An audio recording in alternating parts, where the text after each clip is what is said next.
اور جس دن ہم سب لوگوں کو جمع کریں گے پھر مشرکوں سے پوچھیں گے کہ آج وہ تمہارے شریک کہاں ہیں جن کا تمہیں دعویٰ تھا،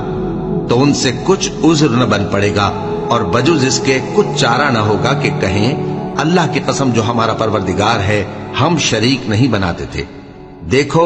انہوں نے اپنے اوپر کیسا جھوٹ بولا، اور جو کچھ یہ افترا کیا کرتے تھے سب ان سے جاتا رہا، اور ان میں بعض ایسے ہیں کہ تمہاری باتوں کی طرف کان دھرتے ہیں،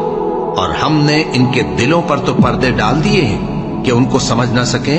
اور کانوں میں بوجھ ڈال دیا ہے کہ سن نہ سکیں، اور اگر یہ تمام نشانیاں بھی دیکھ لیں تب بھی ان پر ایمان نہ لائیں، یہاں تک کہ جب تمہارے پاس تم سے بحث کرنے کو آتے ہیں تو جو کافر ہیں کہتے ہیں یہ قرآن اور کچھ بھی نہیں، صرف پہلے لوگوں کی کہانیاں ہیں۔ وہ اس سے اوروں کو بھی روکتے ہیں اور خود بھی پرے رہتے ہیں، مگر ان باتوں سے اپنے آپ ہی کو ہلاک کرتے ہیں اور اس بات سے